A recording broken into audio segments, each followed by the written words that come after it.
No vídeo de hoje vamos falar do carro ítalo brasileiro, mais brasileiro de todos os tempos, seria assim, é o certo? Ítalo brasileiro. O carro criado na Itália mais brasileiro que vocês vão conhecer hoje agora, entendeu? Ah, agora eu entendi! Vamos falar dele, do simples e inesquecível Fiat Uno. Quem não tem uma história com o Uno, né? Mas antes de lhe contar essa historinha, já deixa aqui o seu like, se inscreva no canal, certo? Comenta qualquer coisa. Esse vídeo é muito ruim, esse cara é muito chato, qualquer coisa tá valendo, tá bom? Carros e carros na sua timeline com o Storycar de hoje, Fiat Uno. Senta aí, aperte os cintos que a historinha só está começando.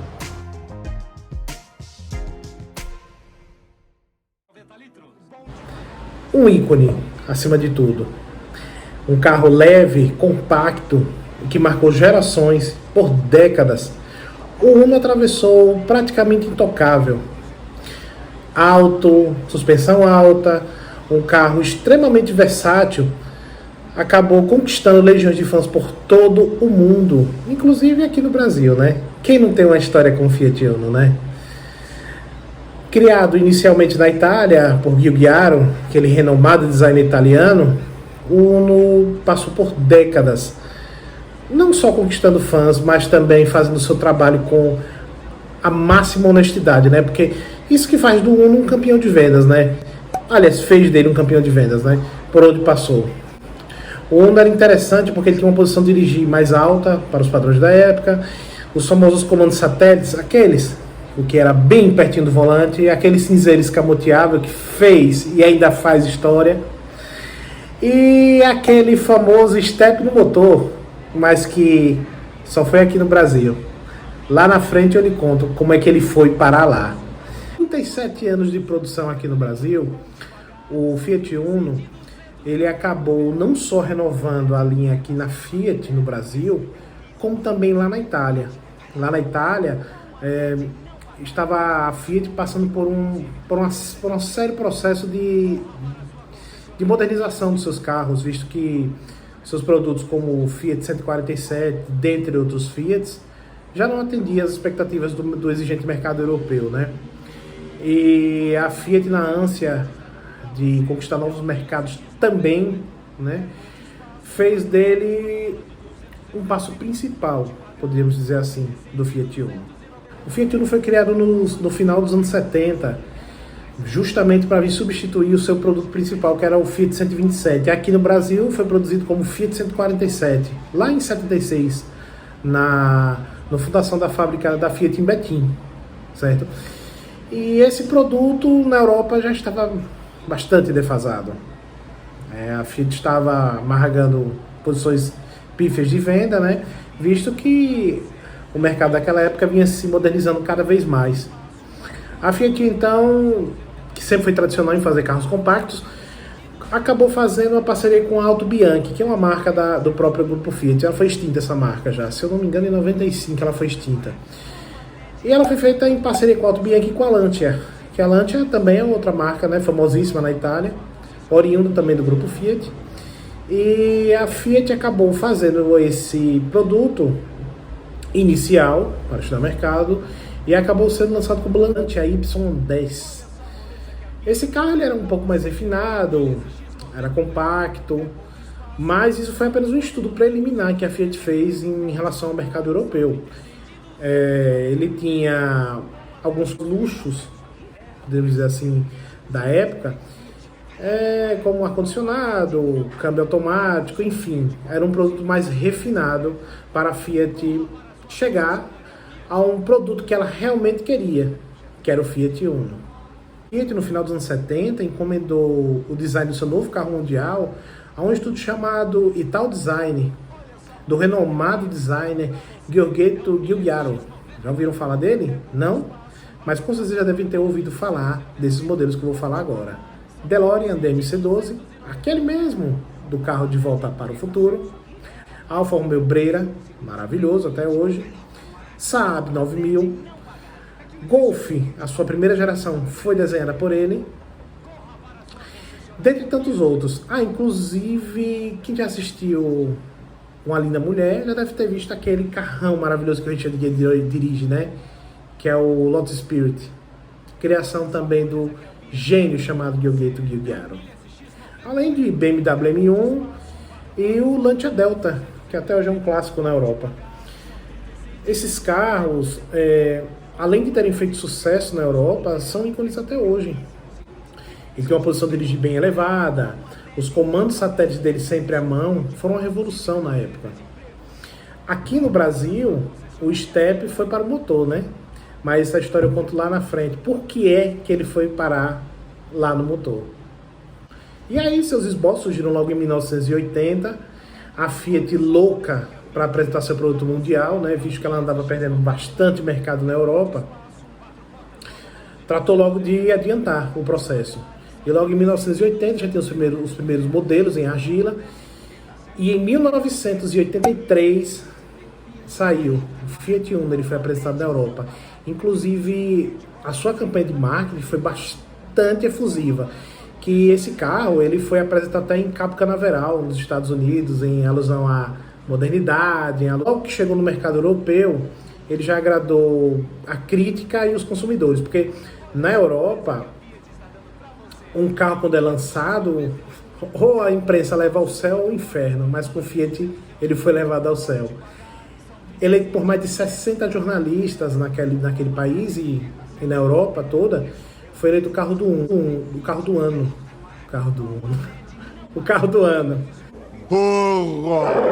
Além de atender todas as expectativas do mercado europeu, como tamanho, ele era bastante espaçoso. Nas palavras de Giugiaro, ele era um carrinho que era para oferecer o máximo espaço e a máxima praticidade. Que ele era alto e ele era pequeno por fora e grande por dentro. A sua área envidraçada ao redor do Uno, tanto vidro traseiro como vidro dianteiro, você pode olhar em relação a outros carros da mesma época, ela é bem maior. Isso causa uma certa estranheza. Preste atenção quando você vê um Fiat Uno. Ele tem aquela área envidraçada e os vidros são praticamente rentes à carroceria. Mais um ponto para a engenharia da Fiat. Porque ali ele ganhou vários pontos de coeficiente aerodinâmico. Outro fator importante do Fiat, os seus comandos satélites, né, que eram bastante à mão, como também os seus bancos, né, que eram bem altos em relação à época. O seu porta-malas era grande em relação ao carro. E enfim, foi um carro que causou estranheza para alguns, visto que ele era bastante moderno para a época, mas também que causou uma coisa assim extremamente agradável pelo seu espaço interno, como também pela caminhada que a Fiat deu com o Uno. Tanto que o seu nome Uno, ele vem oriundo de Uno, né? Do vocabulário italiano. A Fiat, com o seu produto mundial, Uno, ganhou vários mercados, inclusive o europeu, e não foi diferente aqui no nosso mercado latino-americano. Visto que em 83 ele foi lançado na Europa, e em 84, em agosto de 1984, o pequeno Fiat já estava aqui no nosso país.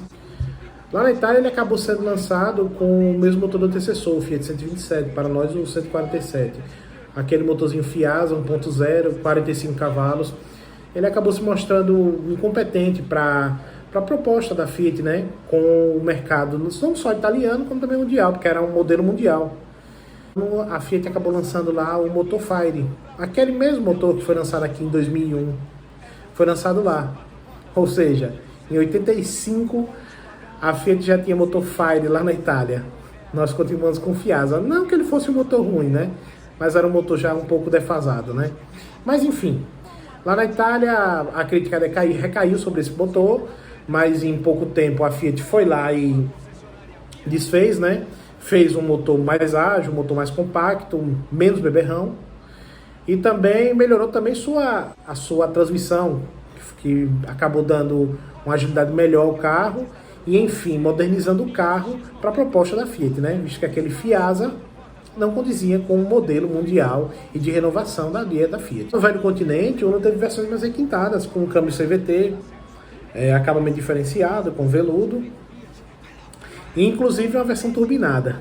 Versão essa que a gente só veio conhecer 10 anos depois, né? Com esse pontapé, a Fiat conseguiu alavancar números maravilhosos de venda. O Uno foi um sucesso na Europa e não demoraria a chegar no nosso país. E o Uno acabou sendo utilizado em 93 como linha 94, já dando indícios de que acabava seu ciclo na Europa, com a substituição do Fiat Punto. O Punto surgiu lá em 95 e o Uno acabou sendo descontinuado por lá. Depois de um longo processo de tropicalização, o Uno acabou sendo lançado aqui em março de 1984.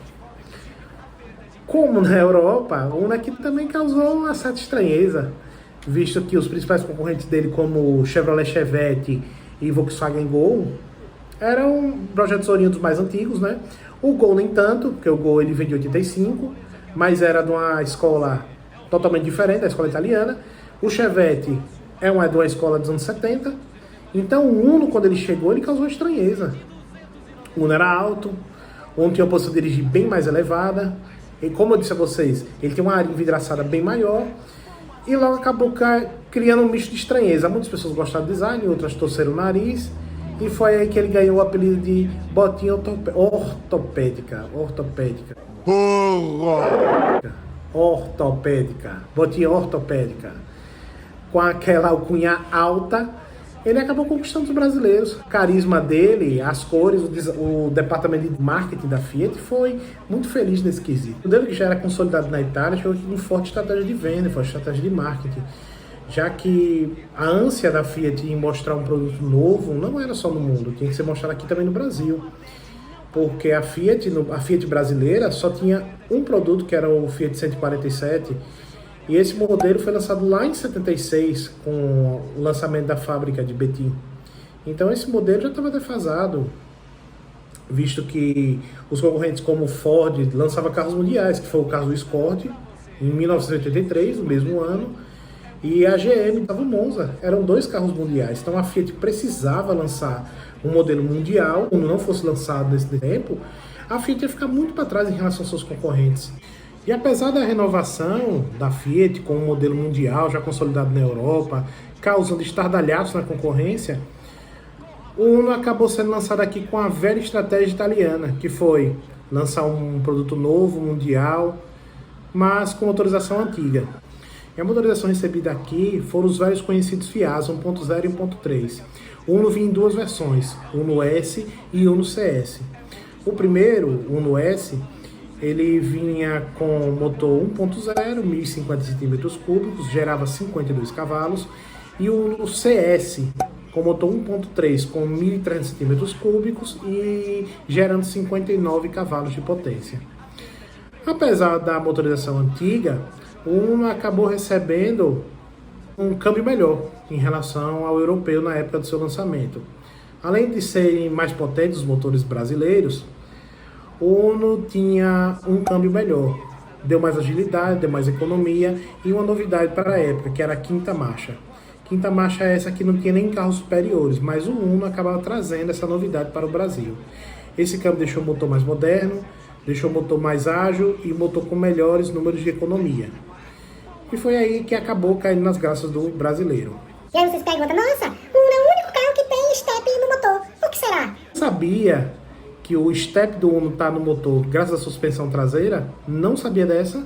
E a engenharia da Fiat foi muito cautelosa em relação a isso, porque em condições das nossas estradas, né, o modelo italiano que foi trazido aqui para ser estudado, para ser tropicalizado, não aguentou nem 10 mil quilômetros.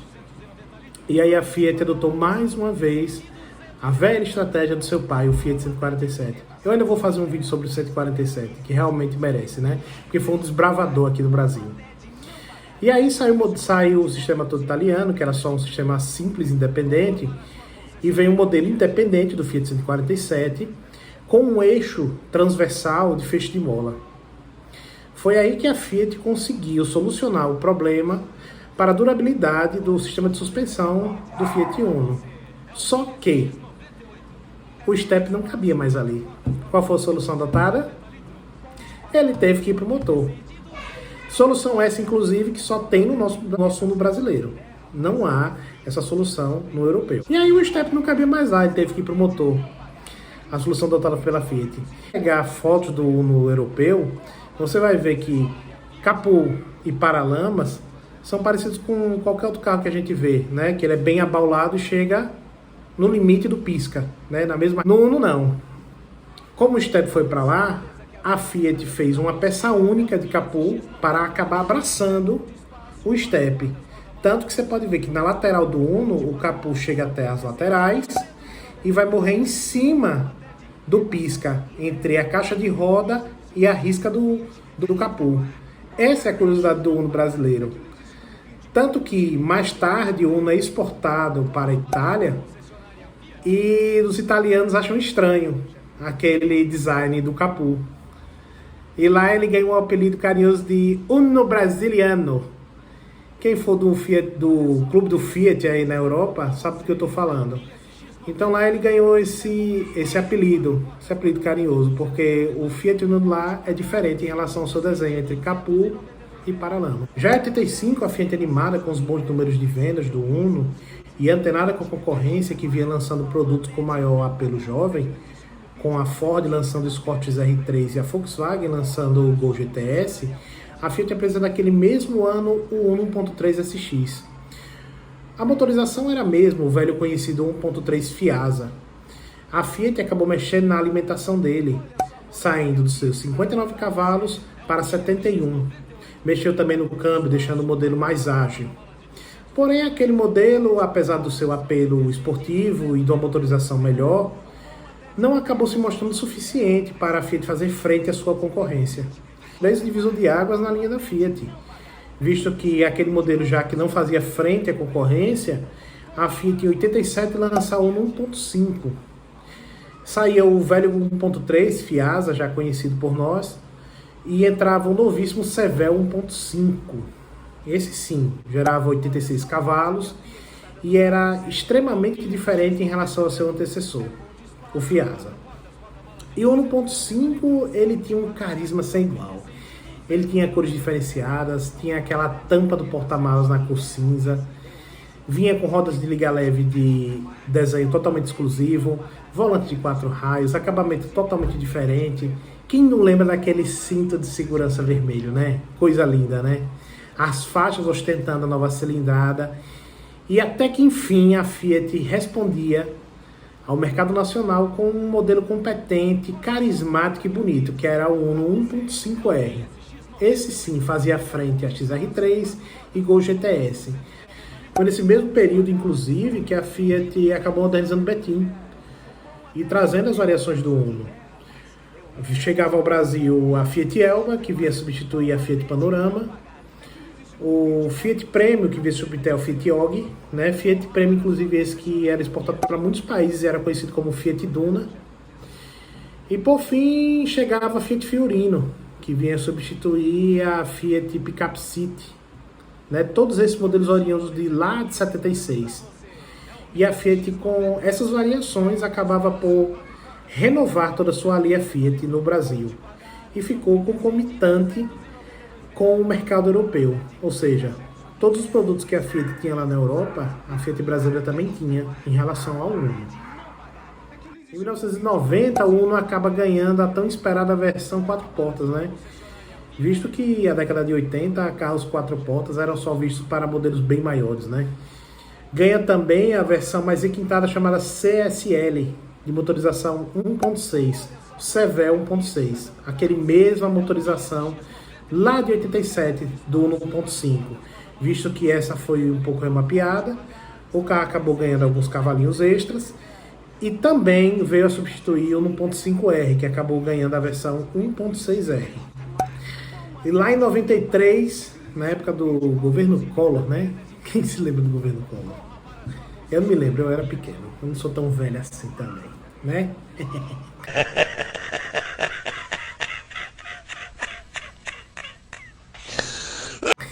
Mas logo no começo dos anos 90, o governo brasileiro acabou dando incentivos a fábricas que lançavam carros com menos de 1.000 cilindradas, lançando assim a tão famosa linha popular. Esse carrinho, apesar de ter 48 cavalinhos, né, ficou bem parco, mas a Fiat acabou dando uma remodelada no seu câmbio e acabou atraindo alguns números de torque. No ano, a Fiat faz seu primeiro facelift no Uno. Um produto já com 7 anos de mercado, apesar de consolidado, a Fiat deixou o produto parecido com o europeu, que já tinha sido descontinuado lá em 95, né? A Fiat acabou tirando aquela frente alta, né? Aquela frente com os olhões, né? E colocou aquela frente fininha. Eu acho até mais bonitinha. Aliás, eu acho as duas bonitas, né? Mas deixou o modelo um pouco mais moderno. O Gol também estava seguindo essa mesma linha, né? Naquela época, deixar a frente mais fininha era chique. Em 92, a Fiat lança o Mille Electronic. Era um carro com a mesma motorização, a Fiasa, enfim. Só que tinha uma novidade. A Fiat tinha lançado a ignição eletrônica. Essa ignição, ela melhorava a queima de combustível, dando assim mais uns cavalinhos ao motor da Fiat. Na versão a álcool mesmo, ele ganhava assim, ele ficava com 56 cavalos e 8 kg de torque. O que na época eram números até bem satisfatórios, né? Para o pequeno Fiat. Com essa motorização, ganhando 56 cavalos, a Fiat acabou ganhando até cliente de outras faixas superiores, por incrível que pareça. E em 94, chega a versão ELX. Quem não lembra daquele propaganda? Mini ELX!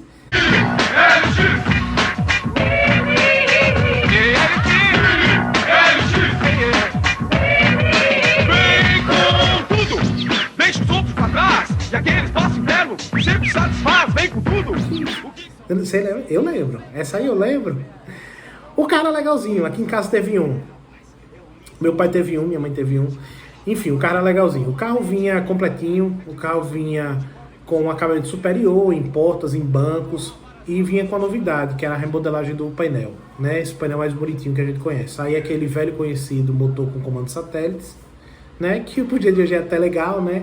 É bem vintage, né? Podemos dizer assim, né? E hoje em dia, e naquela época, ele acabou ficando com um painel mais moderno, com controle saindo analógico, né? Naquele escorredor, né?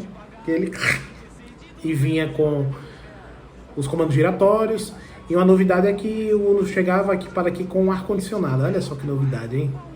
11 anos depois, né? 84, 95, né? A conta tá certa. A Fiat dava ar-condicionado ao Uno, sendo que lá em 84 na Europa ele já tinha, mas enfim.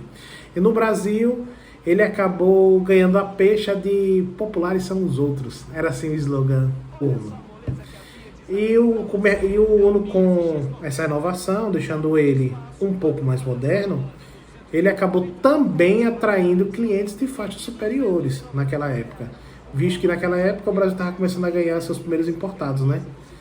E a Fiat até que fez bonito com o Mille LX, que foi um sucesso na época. Mas nessa mesma época chegava ao Brasil o Uno Turbo, ele em 94 como ele em 95, que aquele carro até hoje é um regaço, né? Até hoje eu achei ele bonito, carismático. E ele chegou para consolar as viúvas do 1.5 e 1.6R, que foram muito bem consoladas, diga-se de passagem. O carrinho tinha um motor 1.4 turboalimentado com 116 cavalos, era o mesmo motor italiano que eu já falei anteriormente, e ele fazia de 0 a 100 na casa dos 7 segundos, um foguetinho de bolso, atingia 210 km por hora. A Fiat brasileira acabou pegando emprestado do seu irmão maior, o Fiat Tem, para pinça de freio e algumas outras peças para dar uma apimentada no pequeno Fiat. Carro esse que é cultuado até por aquela propaganda, né, do Rubinho Barrichello. Os amortecedores também acabaram recebendo uma carga maior de pressão, né, para deixar ele um pouco mais estável.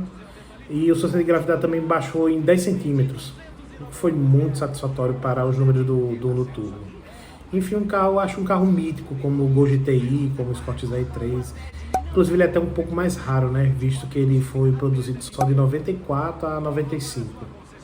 Mas é um carro maravilhoso, inclusive aquele painel, os bancos, era um carro realmente diferenciado. Esses bancos vieram inclusive do modelo italiano. Esses bancos são dificílimos de achar no Brasil. Em 96 chega o Mille EP, que na essência é o mesmo X, né? Bem completinho, né? Vem com vidros nas portas, enfim. Foi a solução da Fiat para dar uma modernizada no Uno, que já apresentava sinais de cansaço, né? porque a Ford já vinha trazendo o Fiesta, a Volkswagen também vinha modernizando a sua linha com injeções eletrônicas e modernizando o seu produto principal, que era o Gol. E a Fiat vinha lançando nessa mesma época, em 96, o Fiat Palio, né, que era um carro de conceito, digamos, mundial, visto que ele era primo do ponto europeu. E com o lançamento do Palio, ele foi deixado de lado pela Fiat, né, porque foram reduzidas suas versões, porque o pequeno Fiat continuava a vender muito. Esse Uno é bravo mesmo, hein? Nessa época que a Fiat acabou deixando um pouco de lado o Fiat Uno. Reduziu suas versões, colocou versões mais básicas e deu total atenção ao Fiat Palio, que era um modelo mais moderno e que visava, inclusive, matar o Uno. Visto que a Fiat trouxe o Palio e anos posteriores acabou trazendo suas variações, que foi a Palio Candy, que acabou matando a Fiat Elba, e a Fiat Strada, que acabou matando a Fiorino, sendo que, um fato interessante, a Fiorino acabou convivendo com a Strada, né? Inclusive convivia até pouco tempo atrás, né? E a versão sedã, que é o Siena, que acabou matando o Fiat Premio. Porém, com alta liquidez no mercado de usado, e como o Gol, que era seu concorrente principal, com o mesmo tempo de mercado, peças baratas, manutenção simples, a Fiat acabou tendo que optar por deixar o Uno sendo vendido ao lado do irmão mais moderno, que era o Palio. O carrinho foi vendido em 97 e 99 com a peixa de versão SX, que era uma versão um pouco mais simples, só tinha como opcional o ar-condicionado, mas mesmo assim o Uno continuava vendendo bem, não só para locadores ou frotistas, mas também para o consumidor final. Enfim, o Uno ainda continuava a ser um sucesso, mesmo após o desejo da Fiat querer matar o carrinho. Já em 2000 a Fiat lançou a versão Smart. Ele vinha com encosto de cabeça traseiros, visto que havia um estudo na época do governo para que todos os carros saídos daquele ano em diante, ele saísse com encosto de cabeça traseiro para ter uma segurança maior. Ficou até mais bonito o Uno, ele sai com encosto de cabeça traseiros e cinto de 3 pontos. Em 2001, finalmente chegou ao Brasil os motores Fire, com 18 anos de atraso. Mas eles chegaram. Deram inclusive um up, tanto em up e da Volkswagen na mão. Deram um tchan. Deram um tchan na vida do Uno.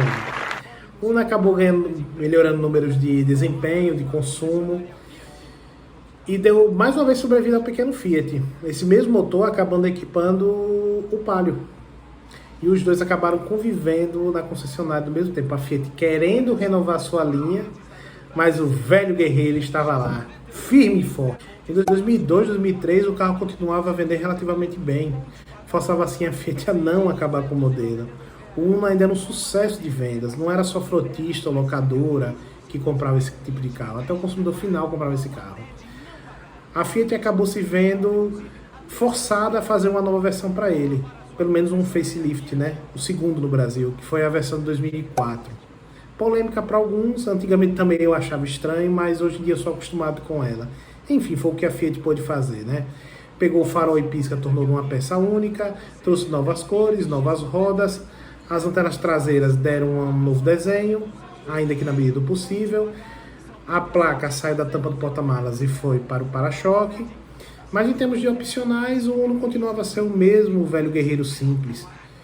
Painel e bancos ganharam novas tonalidades, mas enfim, foi o que a Fiat pôde fazer em relação ao seu design. Em 2006, o Uno ganha uma versão bastante interessante que deixa o Uno, em termos de motorização, tão moderno quanto seus concorrentes de época, que foi a versão Flex, que aceitava tanto gasolina quanto álcool. Essa versão foi dada ao Uno pouco tempo após o Gol, que foi o primeiro carro com esse tipo de consumo. Essa versão Flex deixava o carro bastante ágil e moderno para os padrões da época. Tanto que ele, quando era abastecido com álcool, gerava 66 cavalos e com gasolina 65. Com sua carroceria leve, dava números bastante satisfatórios, tanto de consumo quanto de desempenho para o pequeno Fiat. Em 2007 chega a versão Way. Mais uma vez a Fiat encaixando o Uno no seu portfólio, visto que o pequeno Fiat continuava a vender muito bem. E a Fiat naquela época estava surfando a onda de Venturi, com Palio, Palio Candy, Strada, enfim. Com números expressivos de venda, a Fiat ainda fez o Uno Way, com cores diferentes, pneus de uso misto, e apliques de plástico nas rodas. Fazia assim o pequeno Fiat uma versão mais aventureira, bem vendido ainda naquela época. Em 2009 chegava a versão Economy, tornando assim o Uno carro mais barato do Brasil. Essa versão possui o econômetro, que era nada mais que um indicador de consumo, torna-se também o carro, não só o carro mais barato do Brasil, como também um dos mais econômicos, dando sobrevida ao pequeno Fiat. O Uno ainda continuava a vender muitíssimo bem. 2011, 2012, 2013, o Uno continuava a vender muitíssimo bem. Figurava na lista dos 10 carros mais vendidos do Brasil ainda. Em 2012 saiu a nova resolução do CONTRAN, e a lei dizia que a partir de 2014 todos os carros deveriam sair com freios ABS e airbags duplo. A Fiat não via razão para investir num projeto oriundo dos anos 80, nem tinha espaço, nem lógica, visto que o Uno era vendido somente no Brasil e em alguns poucos países da América Latina. Sendo assim, a Fiat viu o fim do seu próximo Uno chegar. Infelizmente. Em 2013, a Fiat lança o Mille Grazie, quer dizer, obrigado em italiano. O modelo vinha com apoio exclusiva, vinha com rodas de liga leve, lavador e limpador traseiro, parece a versão LX, né? Vinha com ar-condicionado já de série, alguns adesivos e encerrava-se de vez a vida do nosso pequeno Fiat. Triste dizer, né? O fim da nossa botinha ortopédica, falei certo. Chegava o fim assim a história de um dos carros mais emblemáticos que nós tivemos no Brasil, um ícone para todo brasileiro, não só para os brasileiros, também como para todo e qualquer europeu, né? Se você gostou da nossa história, já dá um clique, já dá um like aqui, se inscreva, ative as notificações. E é isso. Grazie Uno, grazie Fiat.